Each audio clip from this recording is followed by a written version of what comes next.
Center for Global Development was partnering with a number of think tanks based in Africa, and we were talking about the reform of the international financial system, notably the multilateral development banks, but really trying to tease out what the perspective on reform is from African countries and African think tanks. A lot of the conversations around the MDB system tend to occur in Washington, D.C., so what we were trying to do is kind of expand our partnership and the kinds of institutions we're talking with to really get a different perspective on what the MDB system should be doing differently.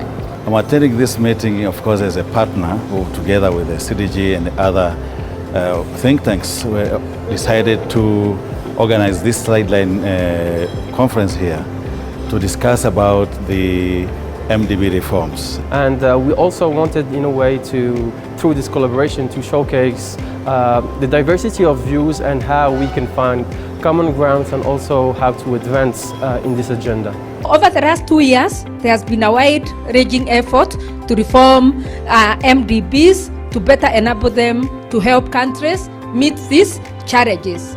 However, much of the conversation has been dominated by donor countries rather than by citizens, institutions, governments in the South, and also think tanks. And that's why you have this opportunity now.